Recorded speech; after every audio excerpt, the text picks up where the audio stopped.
Great. It's probably a good sign.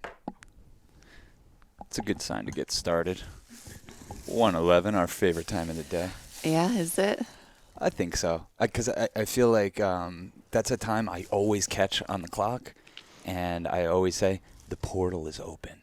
Yeah. Because we designated January 11th Portal Day in the Church of Chill. Right. So when I see a 1:11, I think the portal is open. And that could be anything. So Yeah. Yeah. It's my favorite time of day. Yeah. The sun is high. And so am I. Yeah, and the sun's finally in Aries.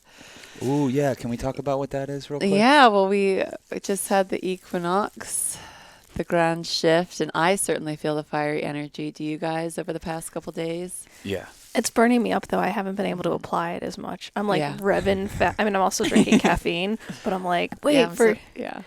I gotta like hone it in, and maybe I have enough fire that I should be drinking chamomile and not caffeine right now, you know? Totally. Totally. So this is a time of the season for fire, Tis the season for fire. for wildfiring. Yeah, I mean, Aries is the newborn. It is the self. It's the ego. It's can be a headstrong energy, but it's forward motion to me. And Pisces can be, the energy that we're just in. So much of this, like with the dissolution of self, it's so watery and Neptunian and so much more dreamy and receptive and feminine than this more masculine Aries energy that we're stepping into. And I mean, just like spring, I think spring, you don't really think of as being very masculine, but it is kind of this like the time when you're finally ready to like step your foot out of your door. You were talking about that with us, Sean. Like, yeah, we're pretty introverted during the winter, but like we do get out in the summertime. I feel like But we're it's barely around here in the summer. Yeah. Yeah. Yeah. We're about to move too. This is like maybe one of the last podcasts we'll record in this apartment that we've been Yeah. living in for 11 years. And yeah, it feels right and it feels ripe. And man, like 2 weeks ago, it didn't. It's funny, when we weren't in this season, it didn't. And like literally the temperature being a little warmer, the sun staying out later, it being Aries season, like I could feel like, cool, yeah, forward momentum, let's do this. Yeah, and Aries is cardinal energy too, so it's really initiatory. It's highly easily excitable and highly initiatory. And so a lot of these things that we've been dreaming and scheming about, we can finally like put into practice. Yeah. And I think, again, with the way that Venus is in the sky, with this Aquarius energy, it's not so immediately focused on immediate relations. Like relationships can still be very difficult during this time and relating to each other on a 3-dimensional level and a grounded sort of a level. But I do think this is a really incredible time for any projects that you have that are personal and creative, and what it is to sort of assert your will out into the multiverse. And yeah. The other day, it's so funny, me and Cass were like, we're getting so excited. We're like, yo, so many things are about to pop off for us. Like we could talk more about this. We just shot another 2 music videos for Kurt Vile. Yes. Our film American Sunset is finished. The best. And we're putting it through color and sound right now. Yeah. We're going to start fundraising for another project called Wooks. If you know what that is, it should excite you. And just a bunch of other things. We're moving. We have a bunch of stuff going on. And Cass is like, since we've met Mare, she's been saying April 2022. Haven't you been? Like, is when we're going to get a preview window into kind of how things could be. Yeah. And we're getting so psyched about April. And then Cass like reminded me, she's like, yo, Mare's been telling us that's kind of when, we're going to get a taste of the good times again. So. Yeah. That's specifically in April too. Once Venus moves into her exaltation in Pisces on April 5th, oh my God, it's going to feel so luscious. I think I've used this language on this podcast before with this transit, but it really is going to feel like she was in like this icy, cold, frigid, dry, almost like the back of a grocery store freezer. And then, she was kidnapped back there, and then somebody lets her out and she gets to go into this like very luscious hot tub. That's what it's going to feel like in relationship in April. Because it's been really, really taut, and maybe you're not experiencing that maybe you don't date someone or you don't live someone, but I'm sure you're experiencing that in other relationships that you have right now, and the difficulty that is trying to get us all to transcend relating better and on a higher level and from a higher place and with a little bit less emotionality. So yeah, no, very exciting time, but right now a very exciting time for creative projects and all this fire energy that I think we all needed in our sails, Yeah. feeling a little bit like lost at sea in this Pisces soup Yeah. out there without a paddle. It feels like we got like a helicopter came down with a couple paddles and maybe like a fucking actual rev engine and we're getting to go somewhere. Yeah. Yeah. I love Aries energy. Yeah, it's like So fun. it's a good ally that I feel like I need to hone so I don't let it burn me up, you know what I mean? Yes.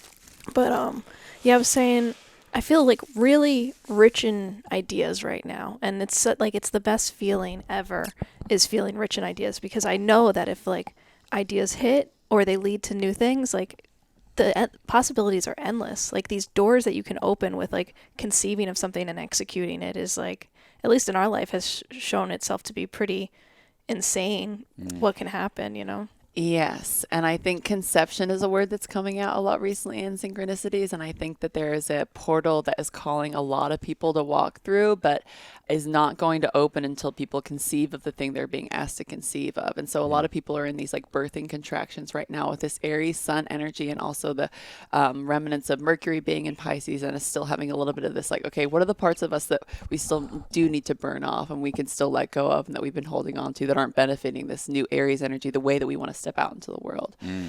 Because Pisces brings and we just made an amazing blend too. Can I talk about that on this? Talk the about mushroom whatever. blend instead Oh, of yeah. the Sure. afterglow? There's going to be part What are 2 the of this rules episode. I don't know if there's any rules. No rules. There's no rules. Remember that one time we were like, let's wait 20 minutes before we start talking about drugs? Yeah. And I didn't even look at the thing, and 20 minutes in That exactly. was- That was awesome. Yeah, that was you being very in control. And, Yeah. But we made a mushroom blend, We're doing micros. Yeah, so excited about it. Golden Teachers Golden with the Dream Teachers. Team, Chalga, Reishi, Turkey Tail, Turkle Tail. 2 turtle Turkle Tails, Cordyceps, and Lion's Mane. Yes. It's 5 total or 6? 6 with 6 golden. total. Six Okay. with the golden, Okay. yeah, but five of the extra helpers. And yeah, I'll put a little thing out, descriptor out too of the blend and more specifically, but we did it during this really cool trine between the moon and the sun. At the time, the moon was in Cancer and the sun was in Pisces, and the sun was also conjunct Neptune. So a very, very dreamy blend. Again, less focused on partnering up and relationships and collaboration, and more focused on internal journeying and emotional journeying, but with air in your sails, or the disassociative power to be able to move through it and accept it and let it go and brave it and all of those things. So I'm really excited about this blend. I'm excited about it selfishly for myself. I'm excited about it for people. I think it's always the most appropriate in the time that it's given into. And we love sharing these we experiences. I think we're getting towards perfecting the blend, because I feel like the last blend was awesome. We kind of started with like a power kick, using like the We use penis envy on those, which is they're like 3 times as strong. It feels like it's a good like you're saying, just powerful initiation into making these micros. But some people like would report back to us like, yo, I took this thing, I couldn't even fucking. And do I knew it anything. when we were doing it. Like we're all very connected to the mushroom. I knew it when we were mixing. I was like, this is a little bit too strong for micros. Yeah. No, the but golden, then my parents are like, God, are you supposed to feel these, or what the fuck's Then the there's problem? but you can't cater to those people. You have to cater to the most sensitive, Yes, and then those people can always take more. You know Yeah, what I that's mean? true. Now the golden teacher is much more gentle. It's much more soft. I think it's much more kind, a little bit more subtle of an experience, but nonetheless, like very profound. Golden teachers have always been some of the most profound trips I've had in my life, and I think she's going to act like a jellyfish for you in like the darkest, deepest of oceans, and you're going to be able to really get down there into places you haven't been before, and she's going to like be able to guide you through it. Some in a cool way. bioluminescence. Some fucking bioluminescence in your life that you need. Our friend Richie Brown he said something interesting that I actually can relate with. He's like, for some reason on Golden Teachers, there's always a moment, and it's just one moment, where it's death and destruction, and you gotta fucking kind of face that. And these micros won't feel like that at all. But I do No. think with the blend that we made, like the way we cast it, Pisces is always sort of this death energy, because again, Pisces is focused on what it is to dissolve into everybody else and the connections in between us that then dissolve the separation of the ego. Whoa.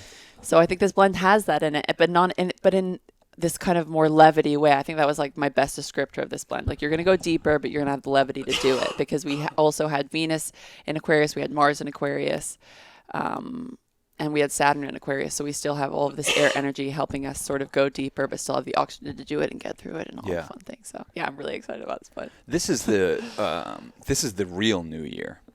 Is when Pisces season starts. Is when doesn't it feel like that? Well, when Aries season starts, yeah. Well, why would a year start in cold winter? Like, why would it be that? It's clearly not the beginning of anything when we're all still dying faster than when we're being reborn. Spring is rebirth. It's we're It's lighter, longer. Yeah, winter is death. It shouldn't. That's not the beginning of it. This is the beginning of the year. So March 20th for us. Yeah.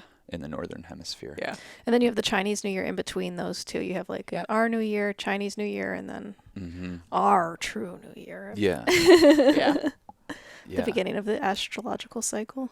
Yeah. Yeah, no, a lot of wild energy going on. I mean, I saw a fight. I mean, maybe soon. This is my fourth fight in New York City. This is a good one. This is the most close to home fight that I saw a couple nights ago outside my apartment. And it was good if Mary thinks it was good, because she doesn't even like fights like us. No, because it was not. There was barely any contact, but all the drama around it was like soap opera classic, like Lower East Side prime time stuff. Stuff that's not going to be there in like 10 more years, Oh, yeah. When all the fraternity bros take it over. So there'll be different types of fights. Yeah. Fights nonetheless, though. There's a guy, I want to hear more about this fight, but there's a guy who films at Devil's Corner right near you at like 3 a.m. Yeah, like 3 to 5 a.m. And he puts the videos on YouTube, and it's like basically just a total shit show of like drunk girls puking and guys getting in fights and like people. Yeah. Yeah, no, and there is a couple. I don't want to like get into like crime and stuff, but there was a couple of like crazy crimes right near my spot this week, and there's obviously a lot of really crazy stuff happening in the world. Yeah, it's and this year will continue to be extreme, I think, in its expressions and its highs and its lows, and we're just gonna have to ride that out. Yeah, and continue to learn to love it. I keep reminding myself of that. And this is this is how astrology's helped me, is because, we're going through it emotionally. We're detaching from who we were when we lived in this apartment. And, I have to keep reminding myself like, oh, this is all perfect. It's happening for a reason. It's happening now for a reason. Yeah. And, this is a high highs and low lows type of year. Weirdly, us moving feels like a high. Yes, finally. Oh yeah, no. I was waiting. It popped over. It popped over into that. Like, basically, once we applied for like artist residency in Peekskill, and they're, the town of Peekskill is like, that's where we grew up. That they're very excited to have us coming back there, and like we're gonna go rent these artist lofts there, and it's so cheap. It's like probably the cheapest place you could fucking live in America. Yeah. It's crazy how the deal that they're offering if you get certified as an artist. Yeah. So yeah, once we kind of like popped into that gear of like, oh, we're not just like going into no man's land, like, we don't know what we're gonna do or we're gonna. Now we like, it feels like cool. Our hometown needs us again. They're excited to have us back there. Let's go see what we could stir up there. Let's see what we could do. And I feel very excited about it. I feel like it's a high, and we've had some low lows this year. Obviously, we've struggled, but we've also had some of the highest highs too. So. I think your weather report was accurate, and it makes me a believer. Yeah, I feel like what I'm most excited about, and who knows what's going to happen. We might just go up there and be there for a few months, and then who knows what's going to happen in life. But it really seems like the direction we're headed, and I'm excited that I feel like our container will be a little smaller. I feel like we do really well in boxes, and that I want to have bigger ideas that incorporate more people, but sometimes the city feels like so overwhelming and big. It can paralyze you. You're like, how could I even make a difference here? I couldn't. I literally couldn't. I'm hoping I won't have that feeling upstate. Like, I hope I'm feeling like, oh, I could host an event and it could mean something, or I could get something going or start a new energy in a way that could maybe not get lost in the shuffle, or there maybe feels like a more direct relationship between the amount of effort you put into something and then what happens. Yeah. Which probably is the case here, but I'm just like, I think probably so stimulated by the amount of like noise and people and everything that who knows what it will be like being in a different environment, because I pretty much stay in the apartment you know, in New York. So we'll see. Yeah, well, we have a really nice place, so, you know, we've been tempted into something that's very comfortable for us, but I don't think it's always serving our artistic soul in the best way, you know, and I don't regret it, but I've definitely wasted a lot of time, you know, like just fucking sitting around here doing fucking nothing, you know. That probably happens everywhere, though. Yeah, definitely, but it's like when you're living in New York City and paying all this money for this place and like this and that, and like I don't have a job to go off to or anything. Like we come up with some stuff and then we go do it or whatever. Yeah, I've definitely fucking I feel like gotten complacent, and now this little impetus of like having to leave this place is why we're rich with ideas right now, by the way. I think so too. Yeah. When we're rich with what everyone else thinks riches is money, we are lazy, indulgent, and not really thinking creatively that much. You know what I mean? It feels like, you know, it feels like we want to like inhabit like a retirement type of energy because like fucking life's so stressful and the pursuit of money's so stressful. So it's like when we have a little bit, like it's like we don't want to be stressed about it. We just want to like fall back and indulge a little bit. Yeah. No, hunger is important.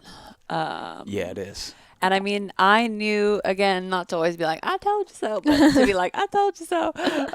So the Saturn transit for you, Sean, is happening in your second house of value, which is originally the Taurus run house, so all about your resources and obviously the way in which you value yourself and expressing yourself in the world and the resources in which you actually have. And there being a sense of constriction for you around that area and that bringing up insecurities, whether you want it to or not, because you're trying to, something in this guy is just trying to make you reprocess and bring a new responsibility into like you valuing yourself. Yeah.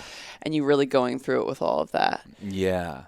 Yeah. It's just like, it's a subtle, and I think you said it's about like, now it's about other people's resources as opposed to my own. Like I always felt so self-made, self-sufficient, like, I would be the one someone would come borrow money for. I would be from, and I would be generous with people. And now it just feels like, whoa, something changed, and I'm in a period where I need that from people, and you know the right people have stepped up. Absolutely. Shout out to Noah for executive producing American Yeah. Sunset. Like came through with the funds to finish that movie. Yeah. Yeah. Absolutely. But I'm getting more comfortable with it. Yeah. No. And it's She's gonna. not in the shot, is she? I can check. Okay. I just lean back for a split No. second. I just feel like in general, I feel like I need you like a half inch closer. But anyways, Cool. transit to transit just means it's temporary.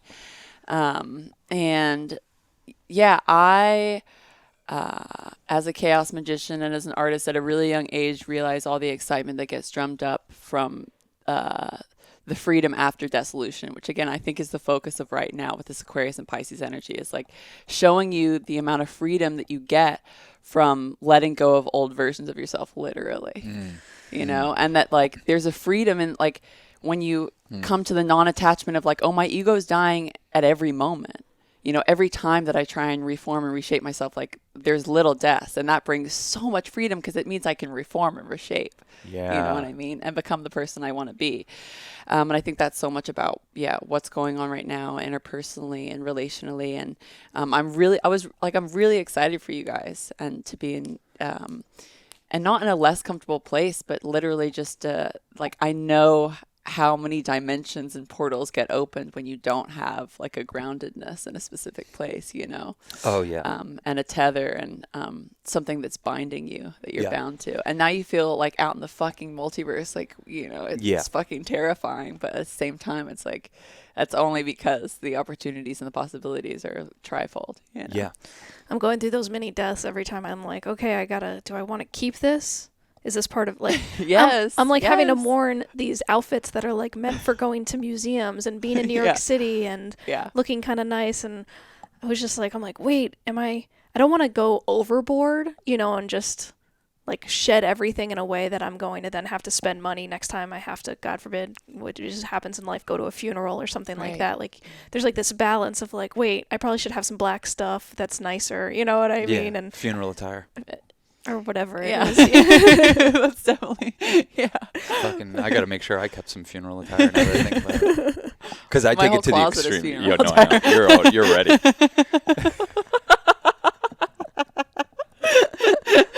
No, I'm like, I really am like Marge Simpson these days. I have 2 pairs of jeans that I wear and like a few black shirts. Yeah, and- that's the move. Yeah. That's like what we're aspiring to. Yeah.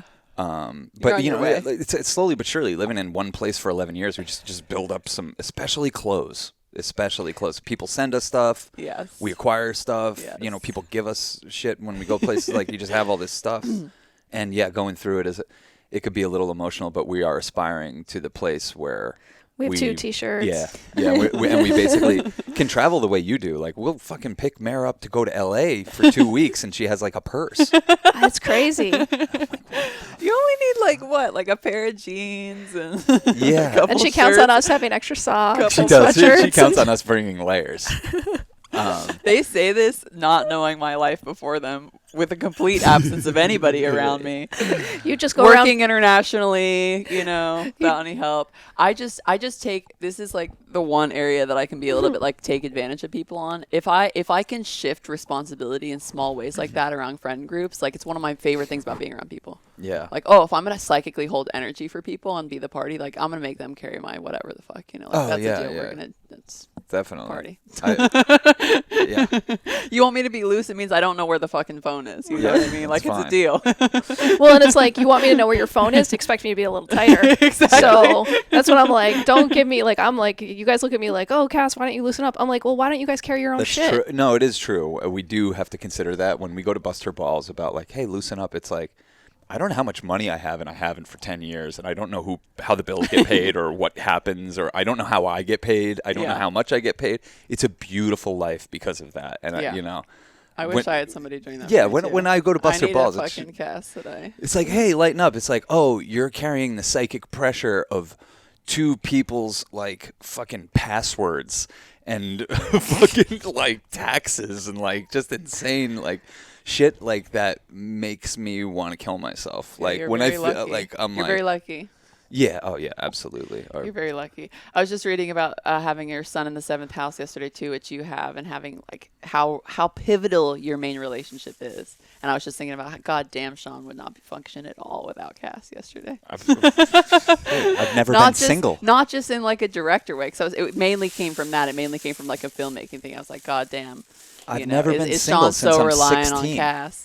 And then being like, oh man, it's in so many more ways than just this one work area, Does Cass astrologically rely on me in any way? Is there anything like that she has? She's like, no. She's like, actually, Cass would be fine without you.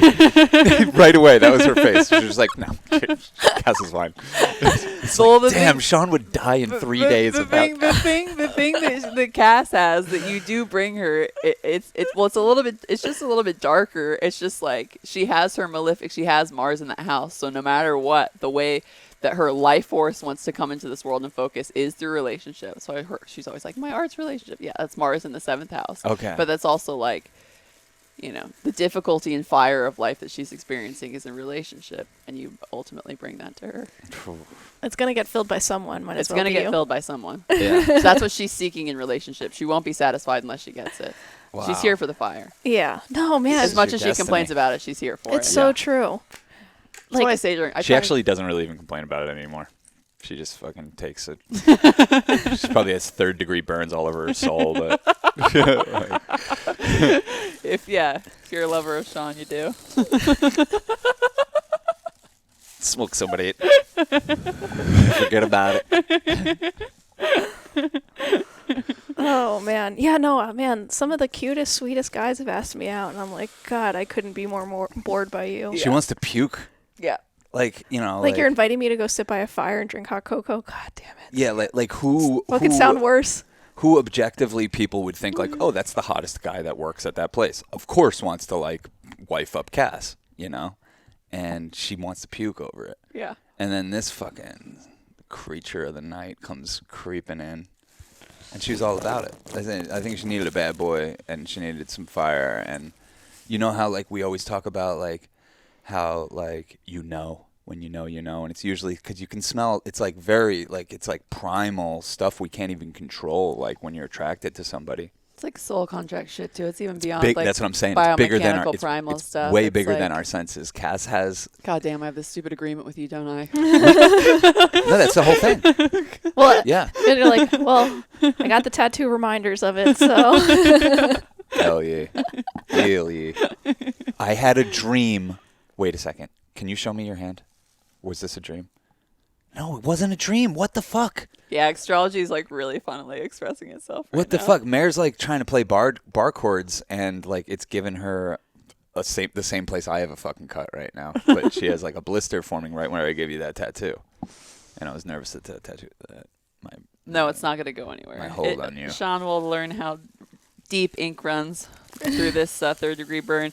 Yeah, it started actually because like I was cooking you breakfast sausage with a cast iron pan, and I went to grab the thing, and I didn't part of the towel was just like exposing part of my finger, and it took me a second to put it down because I like had it up, you know. And then playing guitar just like really exacerbated it or whatever. But I did think it was poetic when we were in a really big fight that I had this like burn over your tattoo on my finger. I was like, this is fucking rock and roll. I remember one day you said to us, you're like, don't worry, I'll just get it removed. You know what I mean? You're like, I'll just laser it. I was like, oh, okay. Okay. That makes me feel a little better. I'm not worried about it. It's kind of like, don't worry, we're all going to die. Like, it's like, don't take this too seriously. It's like, you know, that's what I've been really kind of focused on lately. It helps me a lot, you know. Just meditation on how temporary life is, you know. Yeah. And it feels long, and it feels like a slog sometimes, but there's fuck tons of unmined joy to be extracted. And I feel like we're a little like we're in the mining business, you know, and we'll fucking dig that shit out, and we can, you know, give some other people clues and like weird little treasure maps and shit. But that's what it feels like I'm here to do is extract as much fucking humanly joy as possible in the fucking hellscape that is capitalism. That like it seems like there's no escape from. Yeah. Yeah. Yeah. No, that's beautiful. That's what I've been thinking about a lot recently too. It's sort of like my escape hatch from like suicidal ideations if they take over my day. Is just that, like, okay, run it through. Like I commit suicide and then I'm a ghost and I'm bored. Can't touch each other anymore. Permanent blue balls. Sure. Yeah, that. That's what Cass is concerned That's what Cass is concerned about. No, but just like I don't. Like, if there's anything left to mine, just like you said, it's joy. And no matter how down and out I think I am, there's always a piece of me, which is why I'm still here in this body, that does believe I could bring that to somebody in some way. And I think joy mining, love mining, whatever language you want to use, is like very cute for right now and what's happening. Why am I too low or am I too high or something? Sean's just fucking around. Just mining for joy down there. No, like that came to me the other day, and it felt like a real like purposeful type of like, you know, a lot of bullshit flows through us, as you can hear on this podcast. But that felt like a purposeful like in the face of everything that you see going on, in the face of being the most controlled peasants in history, the most propagandized little peons in history. Like, what can we do? We can have a laugh. We can have a laugh. We can definitely have a fucking laugh.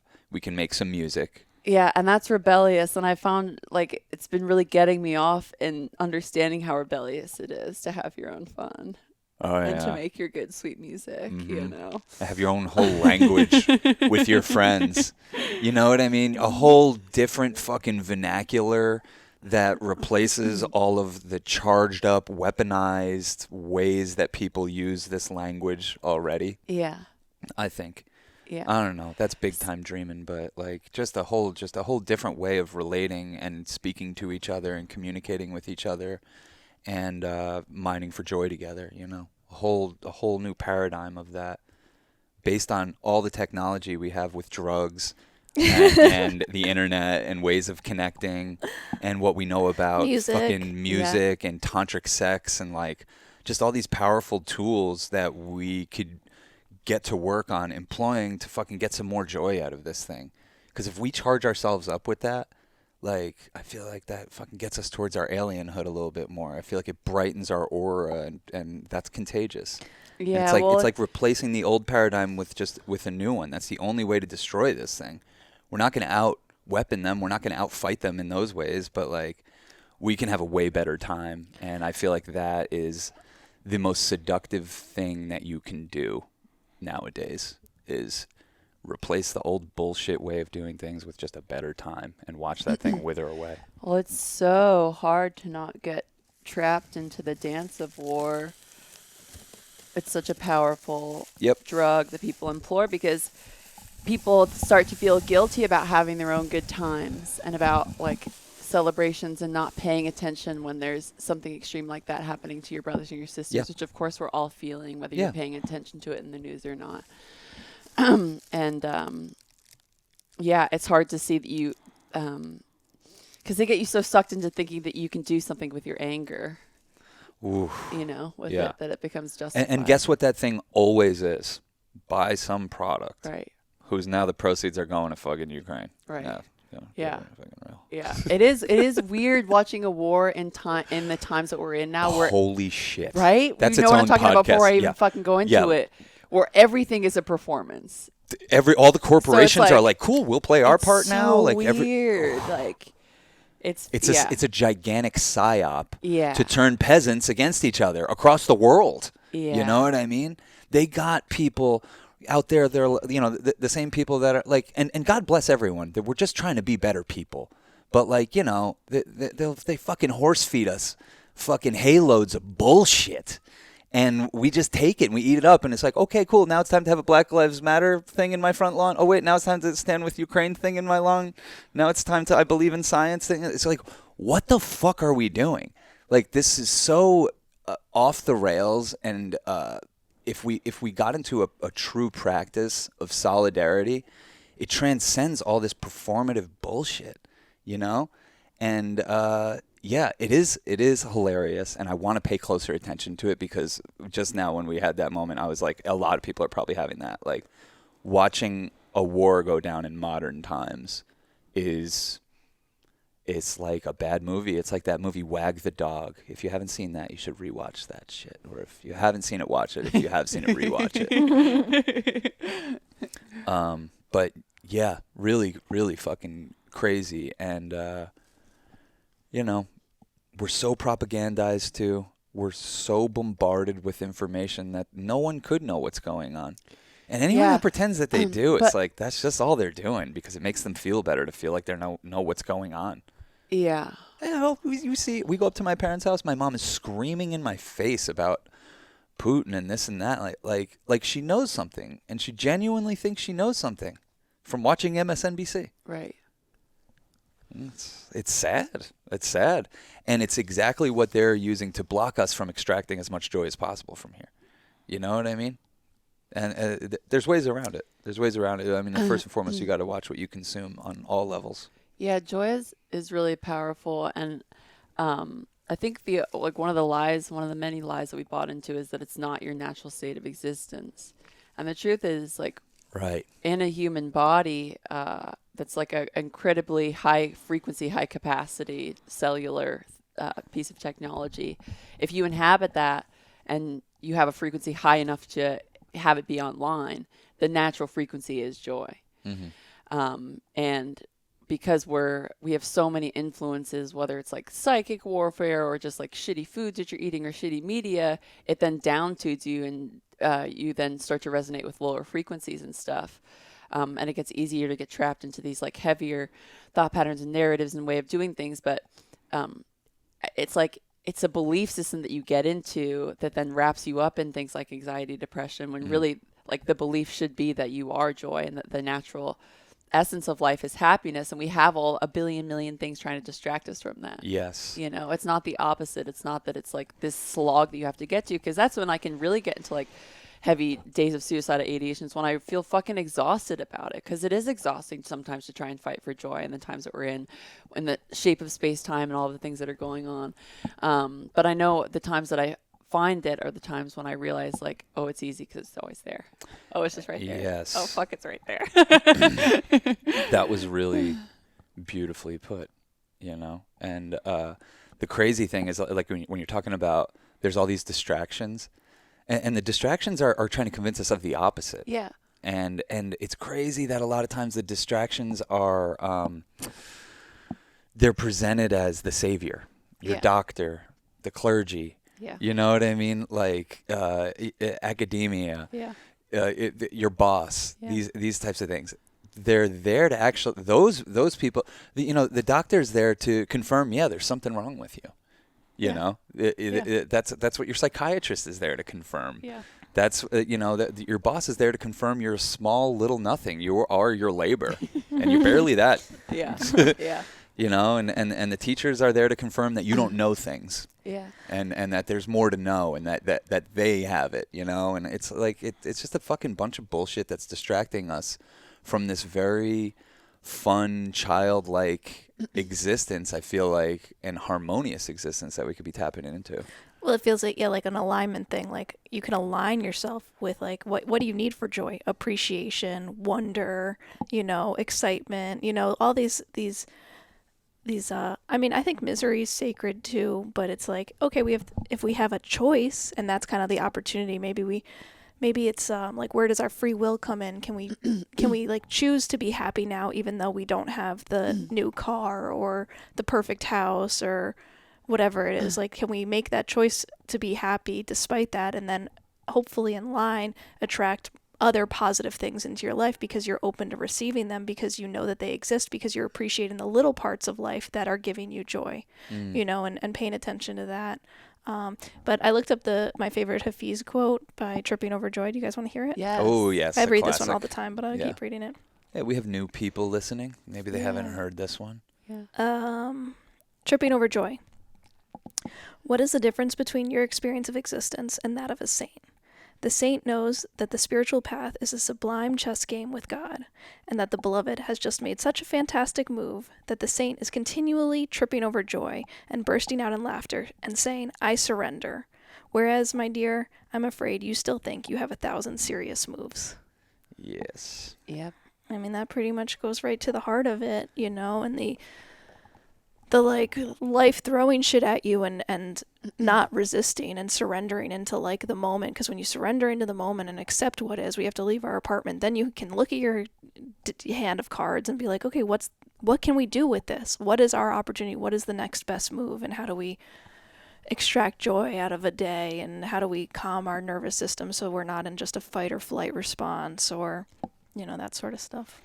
Yeah, and to what you were just saying, like, charging up your life with gratitude, and like, that's some next level life hack shit, and saying to yourself, like, and this is where desire inventories really come in handy. Like, okay, like, once we do land in our new dream place or whatever, how are we going to feel once, like, what's that going to feel like when we're settled and our friends are coming over and we're having a nice meal there and this and that?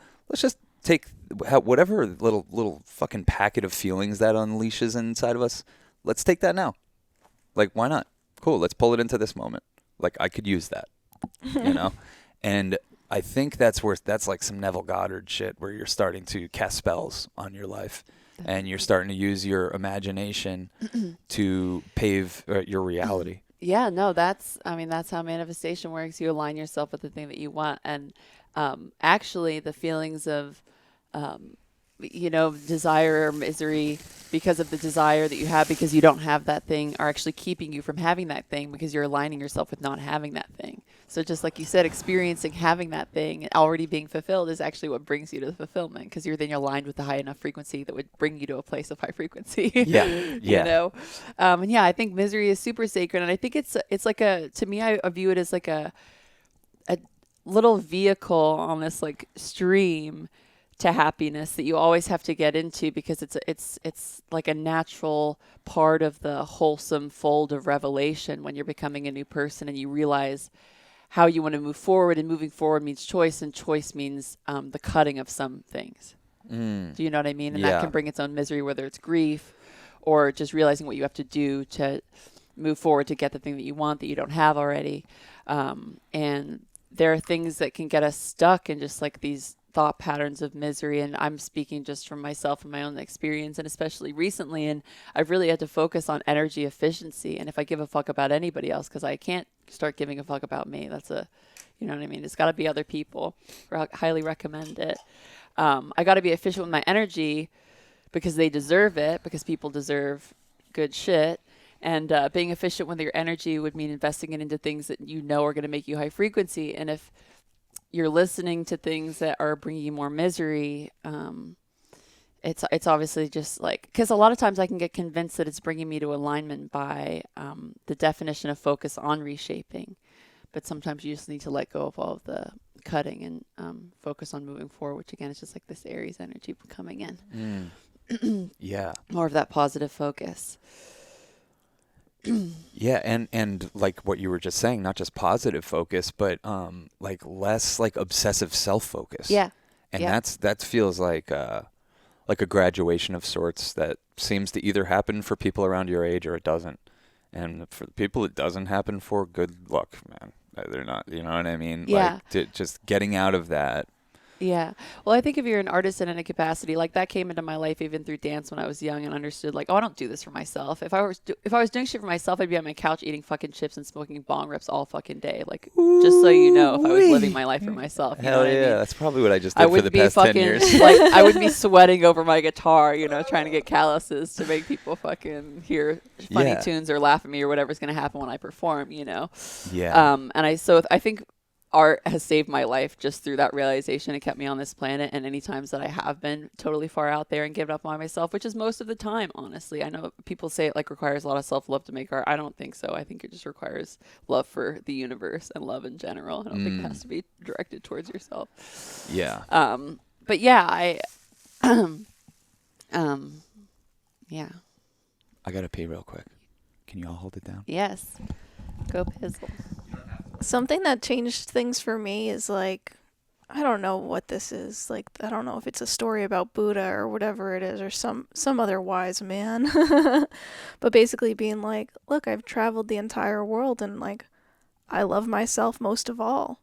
Kind of like, you should love you get the opportunity to decide what you do with yourself. Like, you should start with yourself. And they kind of just turned things around for me where I was like, oh, I gotta love myself most of all. You know what I mean? I can't control other people or anything, you know? And feeling like that was kind of like a purpose and that I want to, but I don't know.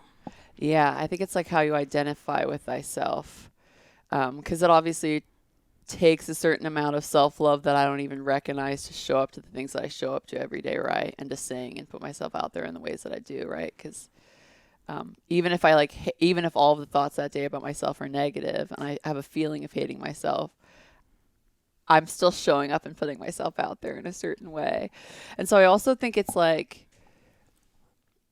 it always feels bigger than me when I invest into self. And I guess it's an idealization of the self, of how I would like myself to be, that I'm investing in, and not necessarily the thing that I think I'm inhabiting right now. And that brings me a lot of freedom, because it feels like the thing that I'm inhabiting right now is very bound. But if I continue to invest in an idea of the self that's like idealized, it's easier for me and a much happier place. And that tends to be the propeller for me doing things and making art, and believing that any version of the self could do sort of any good by putting itself out there. But yeah, I can get wrapped up in believing that nothing that I could do could be anything more than negative to people. I can get wrapped up in that. I can get really wrapped up in believing that my impact on people is just like innately negative. You know, it's funny, I've been reading a bunch about human design this week because of it, because apparently I have this closed and repelling aura that permeates out in my life into expressions like that. It's kind of hilarious. Like our last fight, I was like, "You closed off." I'm like, "You're literally cold as hell." Literally, like I went home and started reading it like deep about the auras, you know, and it like made everything make so much sense. It was like, okay, cool. So, but how do we work with it?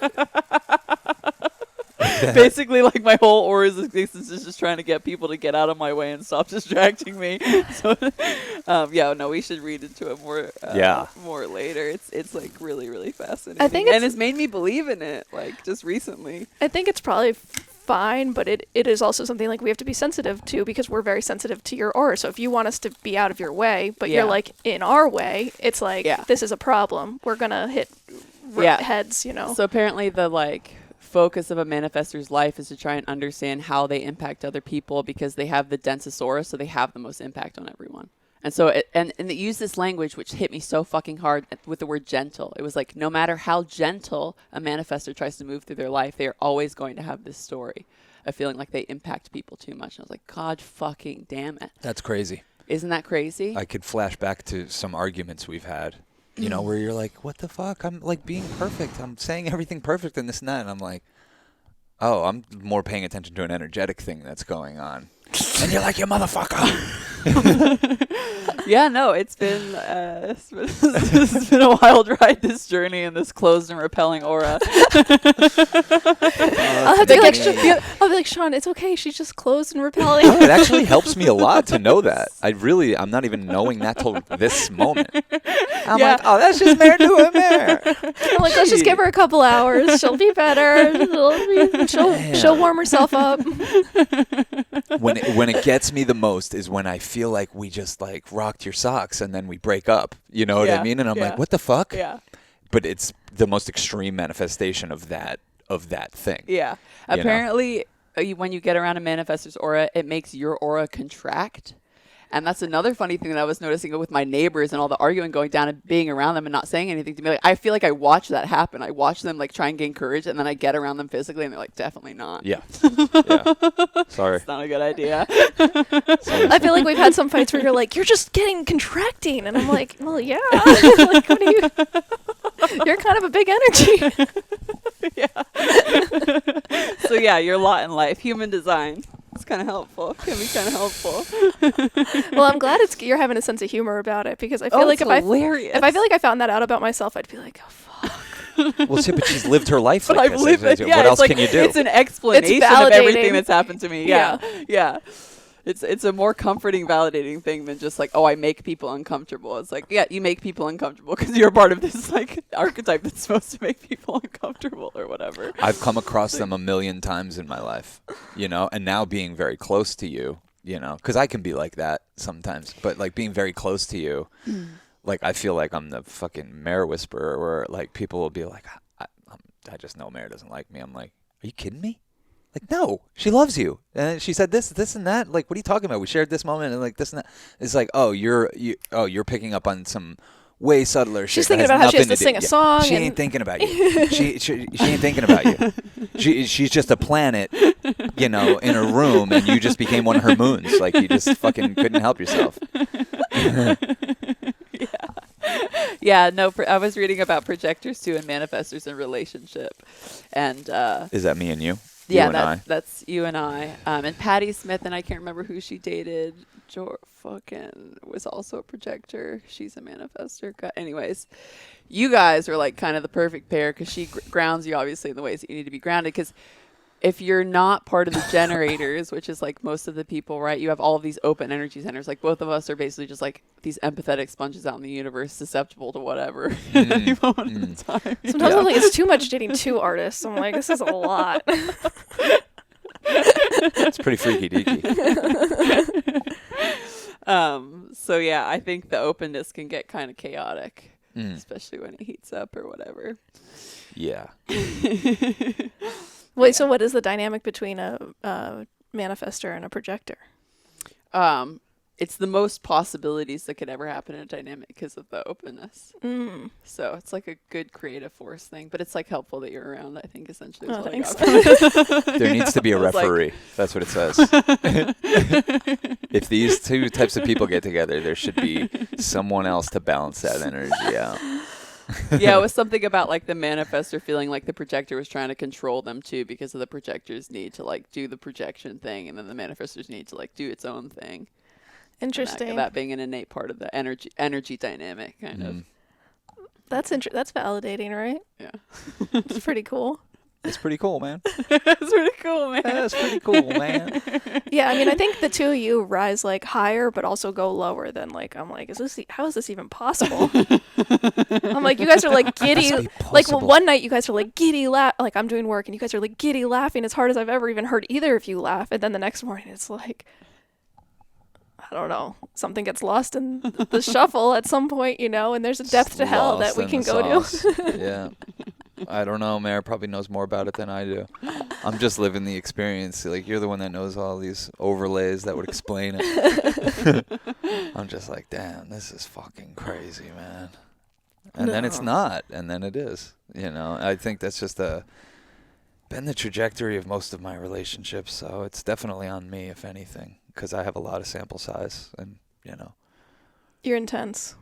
Yeah, definitely. Yeah. Folks might not know that. Well, it's so funny because it's like you're intense in the way of you're like, we're on a mission, we're mining for joy, and like you're slowing us down. You know what I mean? Like it's like you are like the captain on this ship of like, And if you want to slow down, I'll take it all the way. We'll come to a screeching halt. You're not lifting your thing. We'll fucking reverse, motherfucker. We'll get to the beginning of this shit. Yeah. Exactly. He's the definition of the mom in the car being like, I'll turn this thing around. Yeah, that's what I grew up with. I grew up with a mom that was, I'll turn this thing around energy 24/7. She still will do it. She has less power, you know what I mean? Yeah. Because we're all like, have sovereignty over our lives. So there's no this, I could turn this around. But like, on her birthday or whatever, she'll be like, you ruined it. Like, just fuck. And I always thought like, I guess I get that from my mom. But then I found out she's a Sag moon too.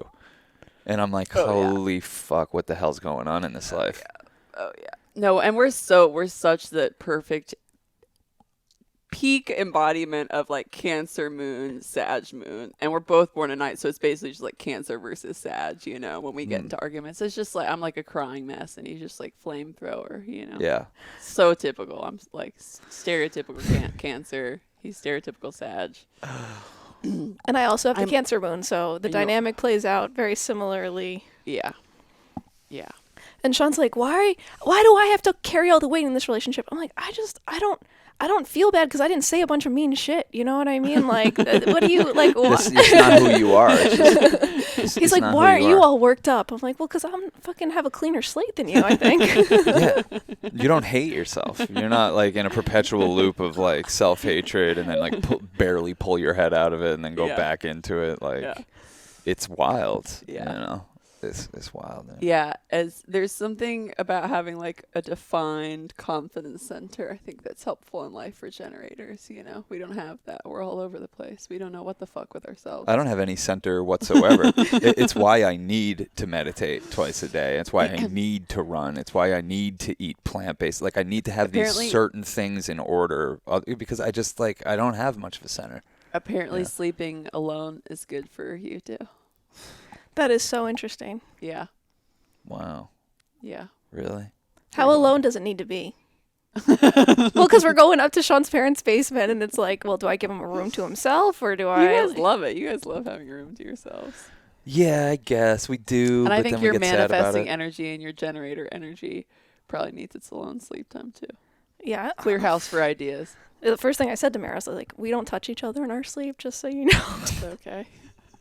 I mean, that's what we don't. Get down to but business like, right away, but then. like we did. Like it's funny because you like when guys are Mara and fun. I share a bed, like we'll like wake up like on each other, kind of like touching or whatever. Never. This is like a never hypothetical. What are you Just putting talking out about? there What are you talking when about? we wake up in bed together.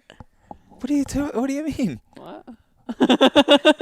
Well, now you can accept that it's part of his need. If you there's know? if there's enough beds, of course we spread out. I'm not fucking 17 years old. Like 8 hours of sleep means more to me than like of anything really. Like I'm not a normal person unless I get 8 hours of sleep.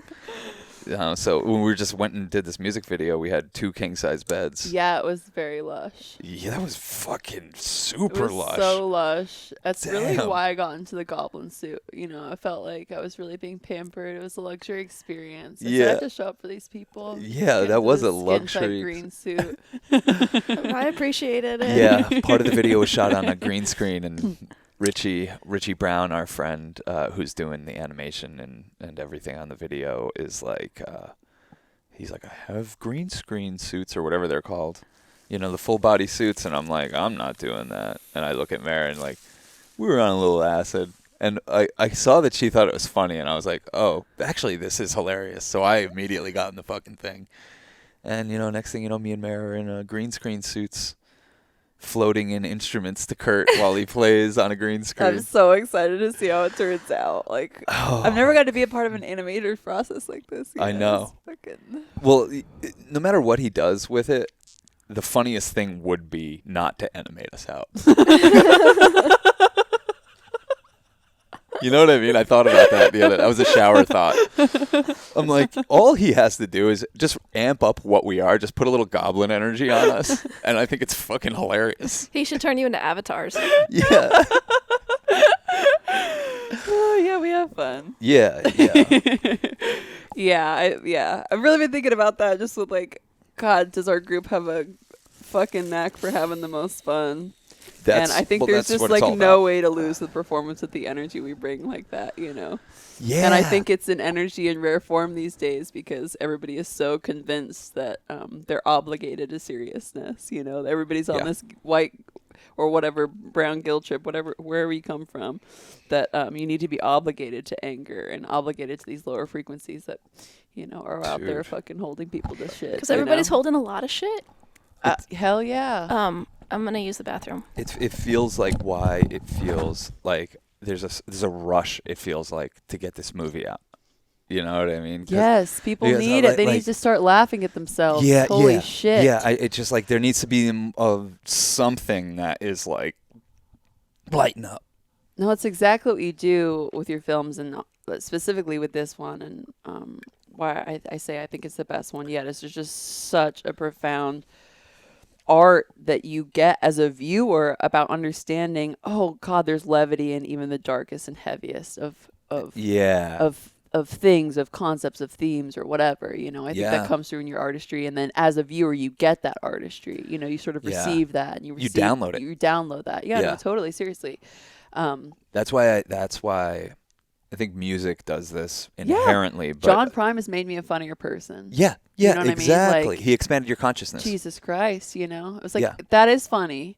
And that's funny too, in the way that you think, Ween has changed the way I look at all music. And, my fucking forget about my sense of humor. It was like they expanded on something that was obviously already close to home. Yeah. Yeah. Yeah, and I think maybe even made you realize like how funny a lot of musicians are trying to be, because like everybody's trying, like the top tier musicians like usually are funny. Oh yeah, because they're inhabiting a higher enough consciousness, and higher enough consciousnesses are funny. Like humor is a high frequency thing, because I think humor innately holds duality in it. I think that's like what humor is, like why it has a levity to it, is like to be funny you have to hold both things at the same time in this cool way. If it's not funny, you just haven't zoomed out far enough. Yeah, like because you're like, oh, I'm gonna die, this is temporary. You know what I mean? And we're all one thing, so this thing that I'm doing is like perfectly in harmony with everything else in this universe because I'm not acting alone. Yes. You know? That's such a good one. That's really good. Yeah. If it's not funny, you haven't zoomed out far enough. If serious, especially like if a comedian's getting under your skin, zoom out a little bit. That is you. Yeah. That's you up there fucking telling those fucking silly ass jokes that aren't hitting. Yeah. That's pretty funny in itself. Yeah. Bombing. Yeah. Yeah. Yeah. Yeah. And they make, and it's important to be uncomfortable, just like we kind of started this thing talking about you moving, and the comedians, part of their art is making people uncomfortable through realizing the ways in which we're silly, because we're all silly. You incarnate to be silly, like you're limited, and so you're silly, you're distorted. There's always going to be things you're not seeing, and things you're look at missing, us. And like that's why this is my chosen medicine.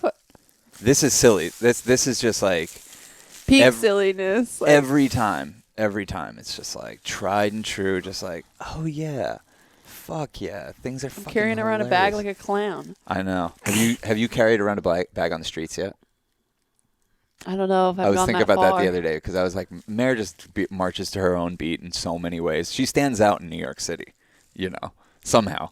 I could see you walking Mowgli and holding a bag. Yeah, I was like thinking about it, and I was like, has Mare left the house with one of these yet to walk Mowgli? Yeah. You have? I have not. Okay. I've not done it yet. I'm actually glad that surprises me. I think I may have taken the trash out with it because I've been in the hallway with it once. I mean, I've been in the hallway and been like, oh, I'm in the hallway with this thing. You know what I mean? Like, we I was just like so stoned that we're so unabashed about who we are. Like that we're making a music video for Kurt Vile, who's basically fucking straight edge. You know what I mean? he literally is. He's So like- it's like he's funny just that wholesome. we're even. Yeah, he's very. And everything, like, and everyone else is like they're working, and like we show up on acid with a volcano. Mare's chasing me around set with full volcano. I was bringing the bags. party. What is anybody No, gonna say? that's what. And I reminded the whole crew of that right away. It's like, yo, this is an 8-person crew. Like, we're making a music video. It's 75 degrees and sunny. Life is good. Let's enjoy it. Every single person came up to me and was like, "You guys are so fun to work with. Like, I hope I work with you again. Oh, like, if you have really? another thing, yes, That every group? single person. Awesome. We try to make, this is what Sean and I try to do. We try to make everybody feel like they only want to work with Sean and Cass. Yeah. I tried to set that vibe too. That's why I got my green. Well, Oh, now it's going to yeah. be Sean, Cass, It's and like, Mare. They're going to own. people That's- need to know it's fun. Yeah. But yeah, the bag is ridiculous, and like, I do love the volcano endlessly. I don't mean to speak any negativity on it, but I do want a glass thing. I don't know why I keep having You this can't get a. aversion to I'm the sorry, Mare. You're not allowed. party glass thing, okay? It has to be like wrapped in silicone or something. Sure. Maybe there's glass something we and could attach to silicone. it. I think that there is. How are you going to know when it's full enough, though? I want to be able to see through the glass. Should we shout out a synchronicity we've been having? Happy endings. Yeah. Yeah, that's one of them that's come up. And this Japanese band, Happy Ending, has this album, Kazamachi Roman. Their only album. You say that, and I'm now think that they maybe have another album, and I don't want to say that, but I know that Kazamachi Roman is on YouTube and nothing else, and it's incredible. I listened to it this week, and highly, highly recommend it. Like one of the best, like folk rock. It's like an American album that Japanese people made. That's really beautiful. In their native language. Yeah. Too. So. It's super psychedelic. It's that could be our recommendation of the week. It's definitely the recommend of the week. But those words keep coming up as we're packing up our as life. you're doing the grand happy ending, because Yeah. you guys don't do this a lot. No. No. This is my all. third move in 20 years. Yeah. Yeah. Before that, I probably had 4 in 20 years, or like 6. Yeah. So it's a good amount of moving in my life, probably 10 or 11 moves. Cass has only had like minimal 2 or 3. Yeah. Yeah, so it was a little more heavy, I think. Yeah. Going to be okay. But now we're so excited about where we're going and the potential of what we're going to be doing. Man, we're going to fucking make Peak Skills psychedelic, and it's going to be crazy. Because it needs it, because it's got a crazy, dark, shadowy history of racism. And it needs healing. And I think we can bring it. Peak Skill's dope. Peekskill is one of the dopest towns with the sweetest people. And, we're going to sweep in there and brighten it up a little bit more. Yeah. Yeah. Um. There'll Yeah. be a happy ending. You guys want to switch over to the Patreon? Yeah, that's the plan. Is it about that time? Yeah. Sean has more exciting stories about happy endings that we'll get into. Yeah, that's what we always tease now before we go over to the Patreon episode is we're going to be talking about our sex life a little bit. I might talk about, because this is too hot for YouTube. Okay, well then leave it here. Just don't even say anything else. Oh yeah, you can imagine what I'd be talking about in a happy endings episode. But that and many other things, we're going to just get loose and wild and keep getting high.